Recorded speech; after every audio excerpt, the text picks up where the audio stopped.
셋, 둘, 하나. 모든 제안은 나만 합니다.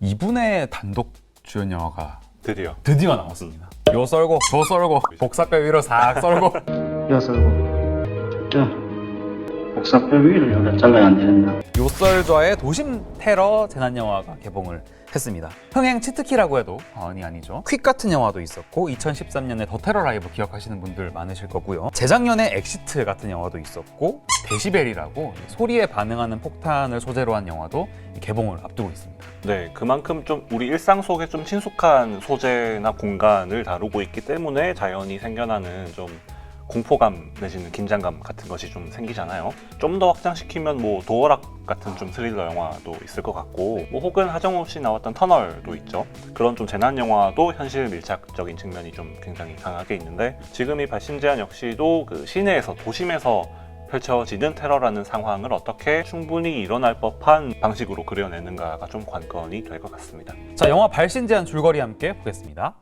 은행센터장 성규는 출근길에 한 통의 발신번호 표시 제한 전화를 받습니다. 지금 당신 차에는 폭탄이 설치되어 있습니다. 귀한 정보 감사합니다. 그리고 졸지에 부산 도심 테러의 용의자가 돼 경찰의 추격을 받게 됩니다. 내리면 폭탄이 터지는 절체절명의 순간, 경찰의 추격 속에서 의문의 발신자와의 전화마저 끊을 수 없는 상황. 영화 발신 제한입니다. 다시 연락하겠습니다. 조우진 배우는 많은 분들이 이제 뭐 익숙하십니다만 16년간의 긴 정말 무명 생활을 하다가 많은 분들이 사랑해주신 2015년의 내부자들이라는 영화에서 관객들에게 아주 강한 인상을 남겨뒀습니다. 현실 캐릭터라는 말이 가장 잘 어울리는 그런 배우인 것 같은데, 주변에 저렇게 생긴 사람 다 있을 것 같잖아요. 어디든지. 부산 지역의 이제 은행 센터장으로 나오는데 정말 은행원처럼 생겼어요. 창구 이렇게 있으면 그 뒤에 계신 분 있잖아요. 높으신 분.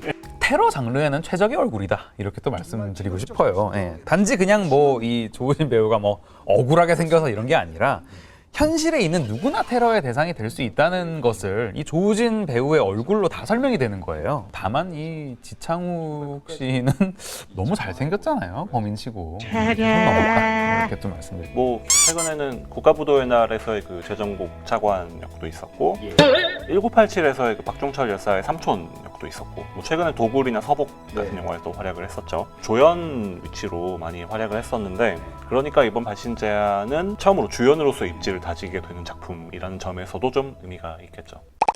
자, 이번 영화 로케이션이 부산입니다. 서울에서 테러 좀 그만 발생해야 돼요. 이 부산이라는 로케이션도 하나의 공간의 변주라는 생각이 드는데, 차 내부에서 영화의 한 80~90%가 이루어지잖아요, 촬영이.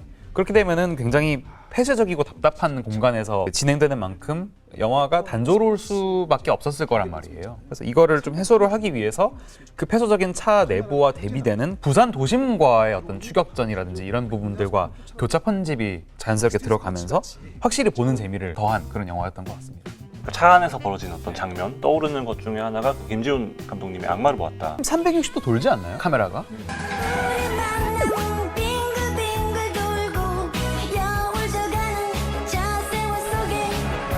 그런 어떤 단조로울 수 있는 제한된 공간에서의 장면을 그런 기술적으로 굉장히 잘 살려냈다라는 생각이 좀 들게 되는데, 이번에 발신 제안 연출한 김창조 감독님이 이게 연출 데뷔작이더라고요. 이전까지 아주 다양한 영화들 편집을 좀 많이 담당을 하셨었어요.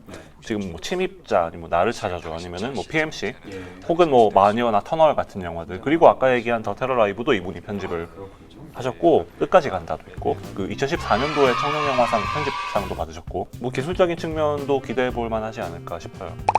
테러가 발생하는 어떤 나라나 지역의 사회상 같은 것도 영화가 반영을 하고 있다, 이렇게 볼 수도 있겠습니다. 뭐 더 테러 라이브 같은 영화 보면은 폭탄 테러라는 이슈를 두고 경찰과 언론이 주인공을 먹잇감 취급을 하는 것도 정말 그 당시에 제가 보면서 참 리얼하다, 이런 생각을 했던 것 같고요. 터널 같은 영화에서는 정치인이 또 재난 현장에 도착을 해서 순시를 한 다음에 또 인증사진을 찍는 그런 모습이라든지, 터널 밑에 깔려 있는데 방송 매체에서 전화가 와가지고 인터뷰를.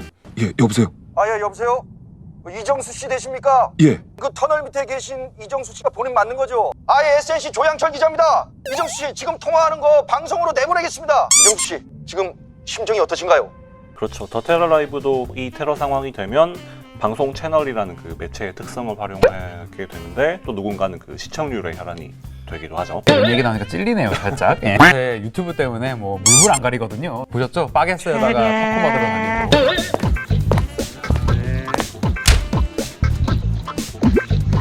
어쩌면 굉장히 짧고 단순한 서사일 수도 있는데 그런 어떤 사회상들을 좀 반영을 하다 보니까 굉장히 어떤 사회의 여러 단면을 우회적으로 반영하거나 풍자할 수 있는 그런 좋은 장르적인 역할도 하는 것 같습니다. 네.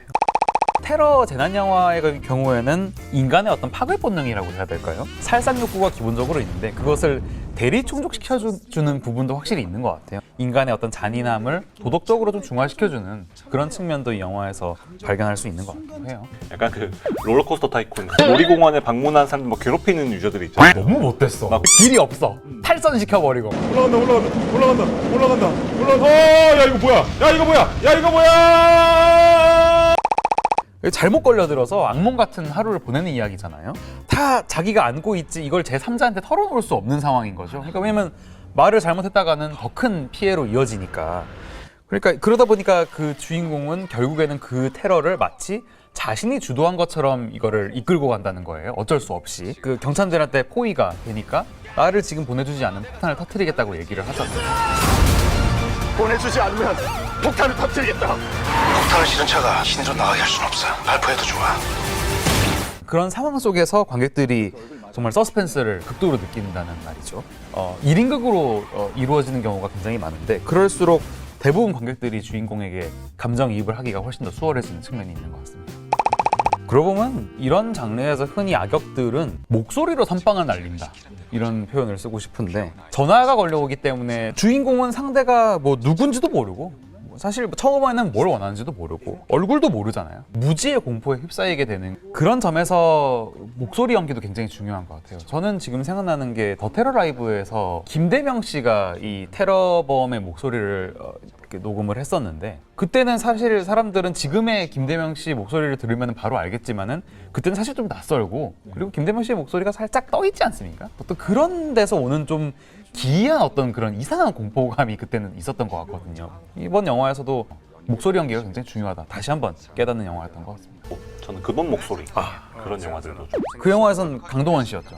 범인이 주인공에게 전화로만 어떤 지령을 내리는 그런 작품들이 주는 장르적인 역할이 상당할 텐데 장산범 같은 영화들도 있었고 그게 꼭 공포감을 주는 역할이 아니어도 일단 목소리만 들을 수밖에 없으니까 그 실체가 누군지 너무 궁금하게 되잖아요. 복면가왕 같은 느낌이네요. 네, 갑자기 영화 발신 제한 가지고 팝콘과 얘기 해보겠습니다. 이번 영화 발신 제한 제2의 하정우가 탄생할 수 있는 신호탄이 될 것인가? 김윤석 씨가 2009년에 추격자란 영화를 주연을 맡는다고 했을 때 그때 사람들이 많이 얘기했던 게 살인의 추억에 제2의 송강호가 탄생할 것이냐에 대해서 되게 주목을 했던 것 같아요. 결국엔 뭐 정말 더할 나위 없는 그런 연기로 대중들을 사로잡았었는데 이번 영화에서도 제2의 또 하정우 씨가 이번 영화에서 탄생을 할 수 있을지. 혹시라는 게 있잖아, 만약. 저는 조우진 씨가 조상문이 목소리로 이렇게 부르는 것 같아요. 요 안고, 요 오고, 요 잡고 떨어지라고. 저희 팝콘과 다음 이 시간에 또 찾아오겠습니다. 고맙습니다. 이렇게 얼굴 마주하니까 좋네요.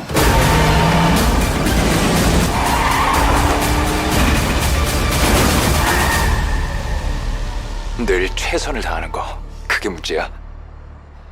그렇게 적당히 살았으면 이런 일도 없었잖아.